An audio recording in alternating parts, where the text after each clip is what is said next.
How old were you when you became a millionaire? 19. Pick up my Lamborghini Huracan. How old are you now? 22. And how much are you worth now? What was your life like before you became an entrepreneur? Just casual, man. Having fun with my friends, running around, snowboarding, skateboarding, causing trouble. Did you ever feel different growing up?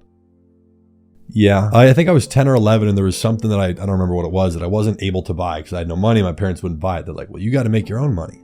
So I started mowing lawns and that's where I was like, wait a minute, this is way easier than going and getting a job at the local ice cream shop.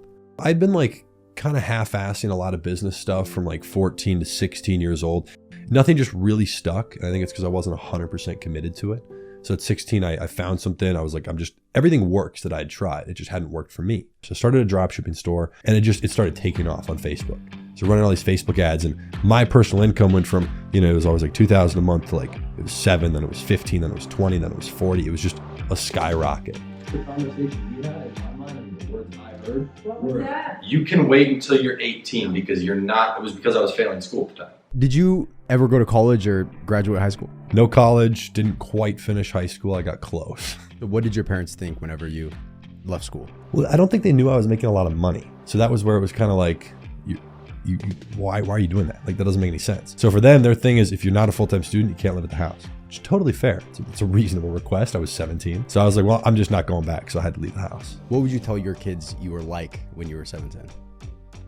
Relentless and consistent. I didn't do anything for me personally, really. It was just all work. I posted every single day on YouTube for 653 days. I don't have any other options, so I'm gonna be homeless. Like, that's what I thought in my head. So like, I didn't spend a lot of money. I saved a ton and I just made sure I worked every day, all day, because I knew that was probably the best chance of not messing it up.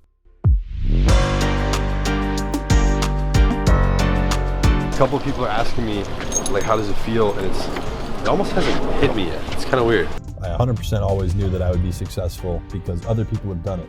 And I'm not the smartest person, but I will work hard. So it's just a matter of time. I say that as I'm driving a Camry. I'm driving a Camry! Age 18. What did that year look like for you? It was incredible. As soon as I turned 18, I've been living in California for a few months. I put my car in storage, went and traveled overseas for 3 months. Just did nothing but work on the business for that entire year. It was all about the business growth, was slowly increasing the income. I was stuck around that $50,000 to $70,000 a month point. Finally broke up above 100. So I started having a little more growth in the business. I realized I was the one in the way of that growth. But it was incredible. It was definitely business focused. The money was growing, the bank account was growing, everything was growing good. And towards the end of that, I started to feel a little lonely. I had no friends within 500 miles. It was just me. Yeah. And it started to get a little boring. What did it look like after that? So you're starting to feel kind of lonely. Were you ever having moments of like self-doubt where you're like, okay, screw this. Let me just go back and be in a level of comfort with my friends and my family in Minnesota? That was never an option. There was no plan B for if it didn't work out. Because if you have a plan B, it takes focus away from plan A. Again, I always knew that I would be successful in business. It was just a matter of when, not if. If it took 5 years, so be it. At this point, you have a lot of momentum. Everything's going in the right direction. Was there ever a moment where things started getting pulled back? Not at that time. No, 19 was even stronger. I was above 100,000 a month every month for the whole year. It was a lot of growth. That's where I finally started spending some money because I'd seen the consistency. I'd seen the growth. I had the money and I was like, it's not going to stop, right? And so that's where I was like, okay, like I can start doing other stuff and validate it because of the content. So like buying a car, my dream car, I did it right. I didn't pay sales tax. I got a smoking deal and I made money on it from the social media videos. What was the car? It was a Lamborghini Huracan. What was the type of content that you used for that car? Some YouTube videos for sure. We filmed ads with it for different e-commerce products, like, jewelry that we had. So we lay it over the steering wheel and stuff. So it was used for that, but it was mostly my personal brand. I filmed a video where I shipped it back to Minnesota, drove it to the high school that I had dropped out of. And that video to this day has almost 6 million views. It's made almost $30,000 in ad revenue. So there's things you can do that it makes money with the car, I made my first million as a mix of e-commerce and then our e-commerce training company where we would manage certain things in the e-commerce business for clients. And then we also had a training program for businesses that they could go through at their own pace. So it's kind of a product side and a service side, and then actually running my own e-commerce stores, which was kind of a $1 to $3 million a year revenue operation. There's a lot of expenses on that, but that's what did the first million. What did it feel like giving your grandpa the car? It felt a little fake in the moment, but emotional after. We went to get a bite to eat after we had done all that, and he had tested the car and stuff. And that's where I kind of handed him the documents for the car. And he realized the title's in there, it's paid off. It's not a lease. It's not financed. I think that's where it kind of hit him because he's a car guy, Yeah. you know, and it was like a more emotional thing. How did it feel for you though? Incredible. The money didn't mean much to me, but it was like, I got so much more joy out of giving it to someone else, you know? So it was like, it just felt really good to do that and to reward someone who had helped me so much. What's the biggest failure today? It's happened a lot. Biggest one in terms of like that hit me personally and that hit me financially. It was right when COVID was hitting. I'd shut my business down 3 months before. Like all the other stuff that was making me that $100,000 a month every month the previous year, stopped all of it, 100%, to go all in on e-commerce. And so I shut everything down. 3 months later, that business is doing $1 million a week. So it's on track for 50 million. Everything's growing. COVID just hit, messes up our supply chain. But at the same time, that's where Facebook takes down the ad account. Also, at the same time, I'd moved into a house with multiple people. Also had my first office with multiple employees on payroll, had business partners. We had 26 other e-commerce stores. All that stuff failed. A business partner took advantage of me, spent another $250,000 on a company card that I ended up having to pay out of pocket, stole a car out of my garage. There's a lot of other things that happened. The house got destroyed and all that. But I lost about almost $1 million in 6 months. Was that scary? Not financially. It just sucked being taken advantage of like that. And knowing that it was my fault. Everybody's like, you got to sue this person. They did this and that and this. And I'm like, it's still my fault. I was the leader. It was me not leading people correctly, not judging people and their character correctly, not having systems in place to deal with it. It was nobody's fault but my own. And I'm grateful that it happened because imagine if that same thing happened later with more money, more people and all that, it would have been worse. With that network that you have and kind of trimming back, was there ever any level of like, okay, maybe I shouldn't do this, or was it difficult to do? Or did you just feel that it was a necessity that you had to have? I feel like it was a personal shift that I had to go through. Not so much, you know, like right now, I don't own any crazy cars. It's not because of the money or any of this. And like, I can do that. And it honestly make me money. Yeah. Right. And that's what's funny about it. But it was proven to myself that I just don't need to do it. All right, so this is my new car that I'm currently driving every day. As you can see, it's a nice Toyota Camry. Yeah, I'm not a big fan of having debt on toys. Most people like finance their cars. I didn't do that on most of the cars. The reason was, number one, you can't buy the right car that's a good deal and finance it. You just don't have time because you have to be the guy who can give cash same day, otherwise you're gonna lose the deal. So I'm buying these private party transactions, but anyways, yeah, I wasn't a big fan of using the debt on them. I just didn't want the overhead. I start to resent things that I have payments on. Do you feel like you lost a little bit of your health in the process of working a ton and trying to build up the business? Yeah, I mean, it was never super healthy along the way. I've got a sweet tooth, man. I'm not going to lie to you. And so the, sugar along the way was a big thing, but I never really studied it. But it's a tough one. So I've just been trying to go through a lot of personal growth. Health has made a huge change over the last 12 months. And it's been great to go through that struggle. So we talked about 20 where you were kind of pulled back a little bit from the initial momentum that you had.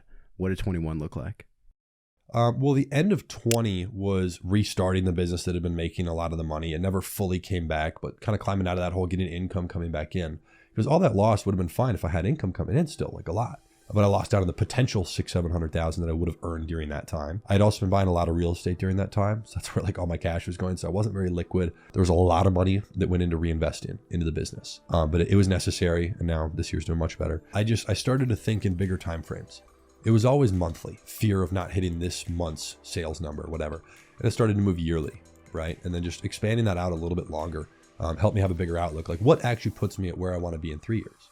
I had a lot of fun building the business. I never had a problem with spending the money on the cars. My insurance bill was $4,000 a month just for the cars. Yeah. But I was able to validate that through the social media. I would have still bought the cars because I bought them for me. I just probably wouldn't have bought quite as many, right? But all of those cars didn't cost me a penny. While they were liabilities on paper and they costed money out of pocket, I promise you they didn't cost me any money. So I got to drive my dream cars, scratch that itch, get it out of my system. I still care. I like cars, but I don't care as much. I don't care that much, Right. Where are you at with your real estate currently? The portfolio is about 10 million. So you just recently bought a 48 unit.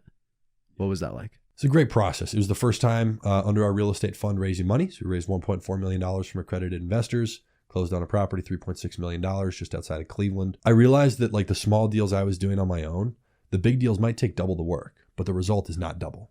It's just exponentially more in the long run. So I don't think I'll do small deals anymore, but it was a great experience. It was a learning experience for me. I didn't care much about how much money I'm making on this one, so I was willing to give very healthy equity away. But it was a good deal for sure. I'll show you it real quick. We're running through the numbers just because transparency is key. It's a small property. There's nothing crazy. It's not a flex. It's a little 6 unit. But it is, progression steps towards a goal of mine. What does it mean to make it for you? Choice.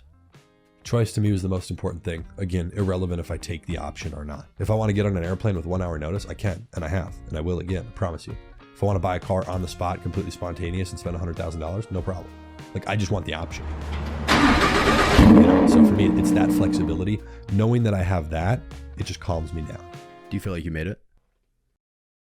Partially. There's different stages. Again, the more you get, the more you realize you can get. The more you realize that, you want 100 grand, you get 100 grand, you realize 100 grand's nothing. Right now, I'm, pushing for 10. We'll get there shortly. And how much are you worth now? A solid 3. I'm going to get there, and then what? Do you think that you're going to get there and be like, oh, 10 million is not that much? I can tell you with absolute certainty, the answer is yes. Why are you so certain about that? Because I've done it multiple times already. And I've talked to people who are way past that. Now the question is, do you care? Are you able to draw a line in the sand? I also now am trying to remove myself, and have done so effectively, from almost everything that I don't like to do. Yeah, I think 10 million is the minimum number that anybody needs to kind of be considered good. That's what I consider entry level retirement. The reason for that, you could have a paid off home or two, a couple cars paid off, keep some money in cash and more liquid or cash equivalents, and then have a solid 7 to 8 million bucks invested, which is paying you 700 to 800 grand a year tax free. You get a lot of tax benefits through the real estate while building equity and paying down principal with very conservative leverage. So it doesn't matter if I keep working, keep going, keep chasing goals, because I do the things I like to do. So it's not like you're just pushing for money. It's a different obstacle. It's a personal challenge. Yeah. So I think you can do it out of a healthy place. I like the challenge. I like going through the issues where a business partner is stealing money and this is on fire. This business is losing $300,000 a month. Sounds messed up, man, but I don't, what else would I be doing? Hang out watching Netflix, man. It's not me. How important do you feel that it is to do the things that you enjoy inside of the business for the longevity? Obviously, you're 22. You're very young. You still have a lot of time left. How important do you feel like doing the things that you enjoy is for the longevity? I think for longevity, that's the key word there. It's the most important thing. A lot of people hear that though, and then they're like, oh, well, I'm not going to do this task. It's like, buddy, you have $34. You have no option. You have to be willing to do a task you don't want to do for years and master it. And that's the problem with most people who don't have money or who aren't building towards anything. They aren't willing to do something. They think it's beneath them or outside their scope, or I don't have a passion for it. Who gives a rat's ass? Passion? Are you kidding me? Bro, your mom is 71 and she's still working. Are you out of your mind? Passion. Shut up and start working.